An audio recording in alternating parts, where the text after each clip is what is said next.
The other morning, as I was getting ready for work, I felt an eerie stillness in the air, the kind that pricks at the edges of your awareness. It started as a mundane moment, the kind that blends into countless others.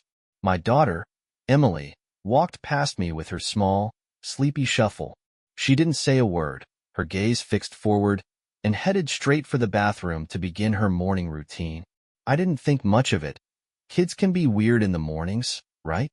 Except, as I stood there brushing lint off my suit jacket, I realized she hadn't turned on the bathroom light.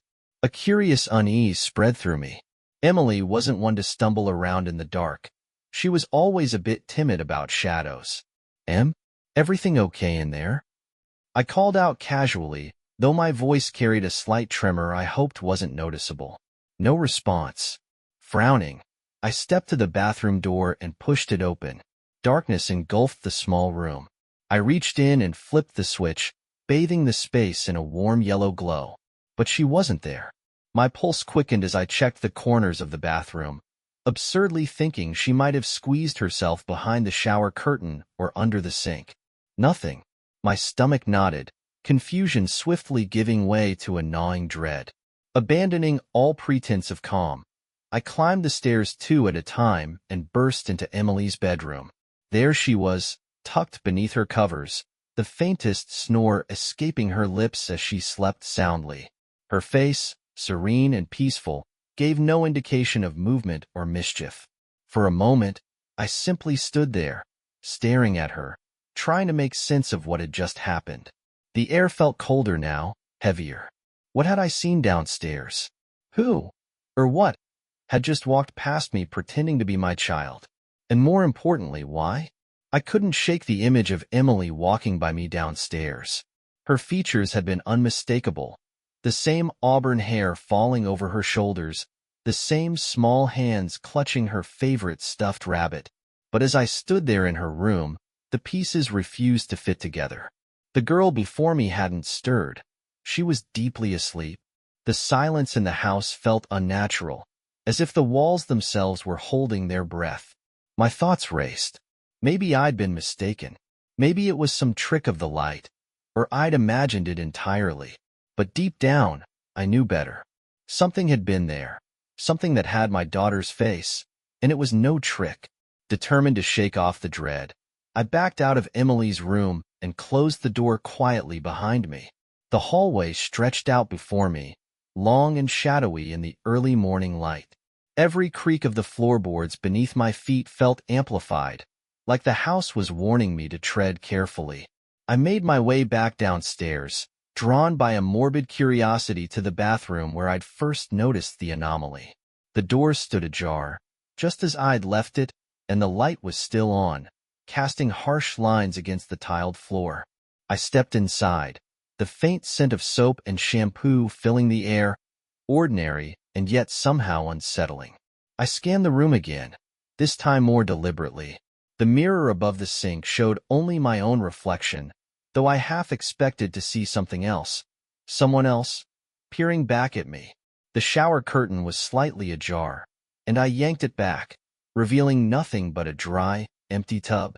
A low thump echoed from the kitchen. My heart lurched in my chest as I spun around. The sound was faint but deliberate, like something heavy had been placed, or dropped, on the countertop. For a moment, I debated calling out, but something primal held me back. Instead, I crept toward the source of the noise, my steps slow and measured.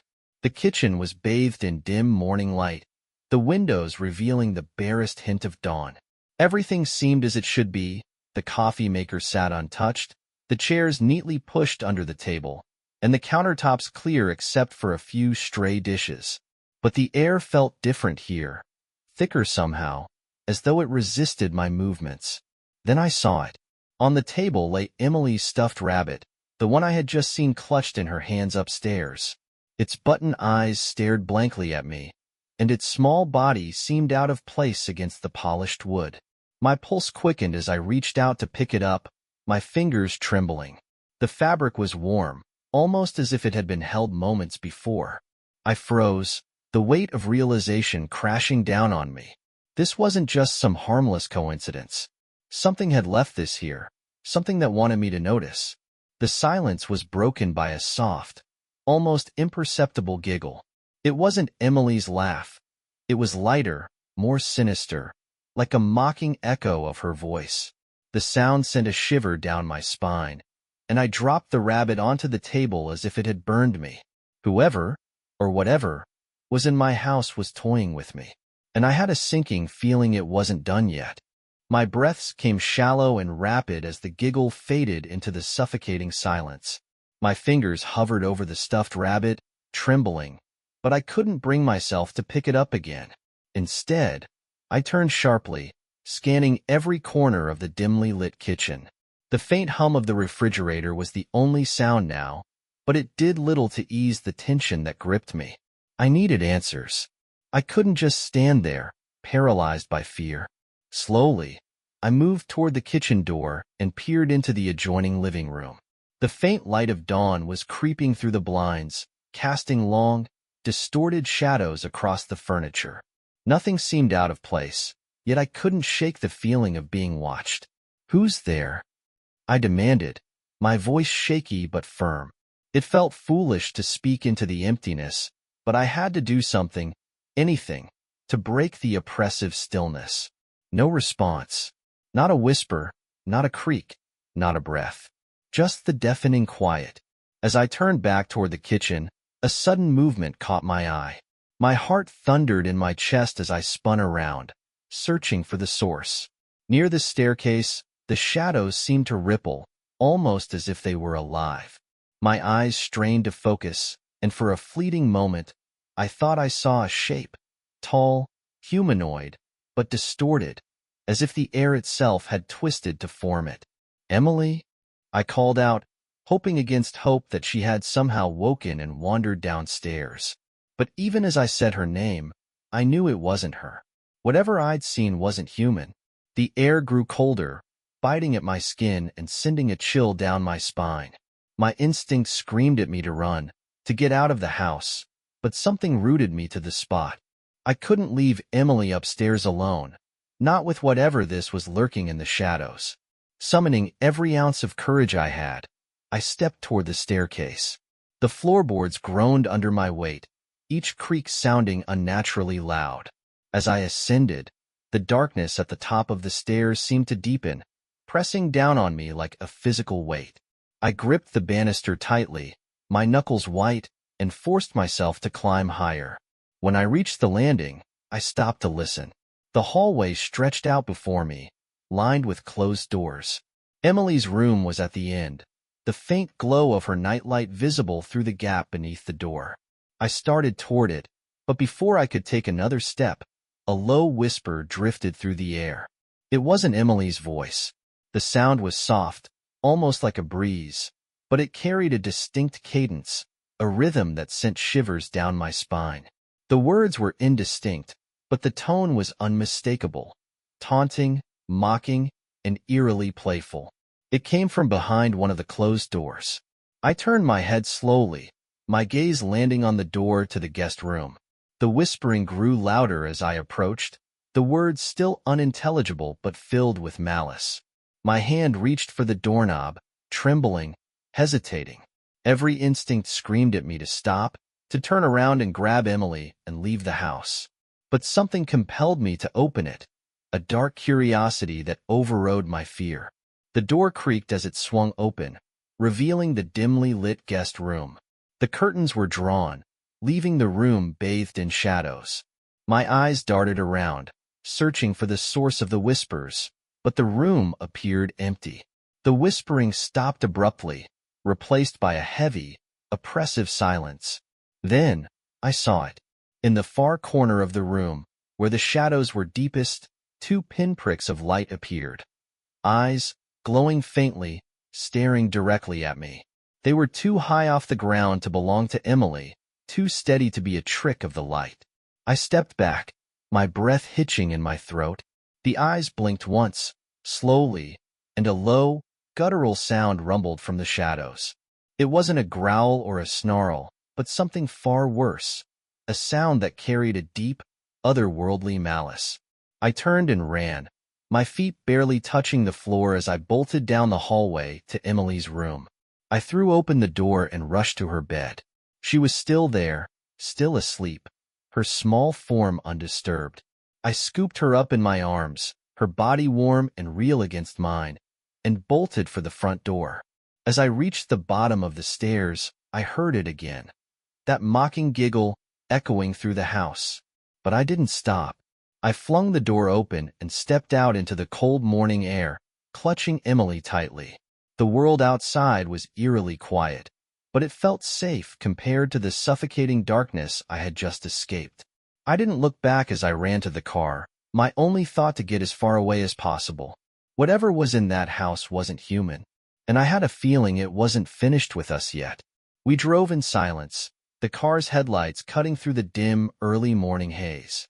Emily was still groggy, her small arms wrapped around my neck as she nestled against me. Her warmth was the only comfort I had, a fragile anchor in a sea of fear and uncertainty. I didn't know where we were going. My only thought was to put as much distance as possible between us and the house. The roads were deserted, the world outside still waking up. As the adrenaline began to fade, the gravity of what had happened settled in. I had no explanation, no plan, and no idea what to do next. Emily stirred in my arms. "Daddy," she murmured, her voice heavy with sleep. "I'm here, sweetheart," I said, my voice steadier than I felt. "Where are we going?" she asked, her eyes barely open. "Someplace safe," I replied, though I wasn't sure where that was. She didn't ask any more questions, just closed her eyes again, trusting me completely. That trust weighed heavily on me. I had to protect her, no matter what.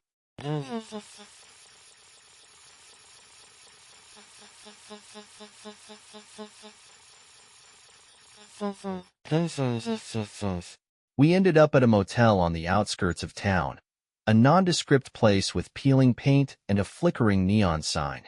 It was far from ideal, but it was somewhere to regroup. I carried Emily inside and checked us in under a false name. The clerk barely looked at me, his attention focused on the small television behind the counter. In the room, I locked the door and slid the chain into place. Emily was already half asleep again, so I tucked her into the bed and sat by the window, peering out into the parking lot. The night felt alive, every shadow a potential threat. I couldn't stop thinking about those eyes, the way they had stared at me, unblinking, full of malice. I needed answers, but where would I even start? The house had been in our family for years. My parents had lived there, and their parents before them. Nothing like this had ever happened, at least, not that I'd been told. Could there be something about the house, something hidden in its history? I grabbed my phone and started searching, piecing together fragments of the past. The house had been built in the late 1800s, originally owned by a reclusive family.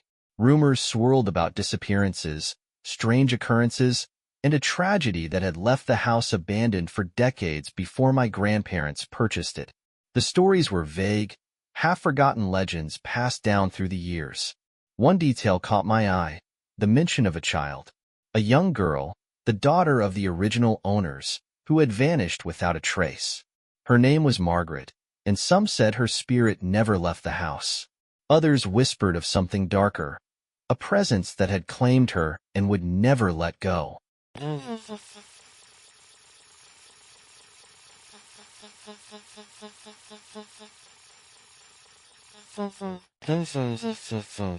The hours stretched on, each minute feeling heavier than the last. Emily slept soundly, unaware of the storm raging inside me. I couldn't go back to the house, not without knowing more. But I couldn't stay here forever either. Whatever was in that house might not be confined to it. The rabbit on the kitchen table proved that much. As dawn broke, I made a decision. I would confront this. I had to. For Emily's sake, I couldn't let this thing, whatever it was, dictate our lives. I left Emily with a trusted friend in town, someone who wouldn't ask too many questions. Then I drove back to the house. The sight of it sent a shiver down my spine. It looked so ordinary, so unassuming in the morning light. But I knew better. I parked at the curb and sat in the car for a long moment, gathering my courage. Then I stepped out and walked toward the front door. The air grew colder with each step, as if the house was aware of my presence. The door creaked as I pushed it open, the sound echoing through the empty halls. Inside, the air was heavy, oppressive, and the shadows seemed to cling to the walls like a living thing. "I know you're here," I said, my voice firm despite the fear clawing at my chest. "Show yourself." At first, there was nothing but silence. Then, the giggle, that same mocking, sinister sound, echoing from the walls. It seemed to come from everywhere and nowhere all at once. I followed the sound, my steps deliberate but hesitant. It led me to the guest room, the door ajar just as I had left it. The air inside was freezing, my breath visible in the dim light. The shadows in the corner seemed to shift, and then they stepped forward. The figure was tall and indistinct, its form shimmering as if made of smoke. Its eyes burned like coals, unblinking and filled with malice. I forced myself to meet its gaze, my hands clenched into fists at my sides. "What do you want?" I demanded, my voice steady. The thing didn't speak, but the air grew heavier, pressing down on me like a physical weight. Images flashed through my mind. The little girl, Margaret, standing in this very room, her face pale and frightened. The figure looming over her, its shadow consuming her completely. And then, darkness. The realization hit me like a punch to the gut. This wasn't just a ghost or a spirit. It was something older, darker, something that fed on fear and despair. It had claimed Margaret, and now it wanted Emily. "You can't have her," I said, my voice trembling but defiant. "You won't." The figure hissed, the sound piercing and otherworldly. The room seemed to tremble, the walls groaning under an unseen force. But I didn't back down. I stood my ground, my resolve stronger than my fear. "Leave," I said, the word a command. "This ends now." The figure hesitated, its form flickering like a dying flame. And then, with a final, ear-splitting screech, it dissolved into the shadows, leaving the room eerily quiet. I sank to the floor, my strength drained. The air felt lighter, the oppressive weight lifted. But I knew this wasn't over. Whatever that thing was, it would return. But for now, Emily was safe. As I left the house for the last time, I made a silent vow. I would find a way to end this for good. For Emily, for Margaret, and for everyone else who had suffered at its hands. The fight wasn't over, but I wouldn't let the darkness win.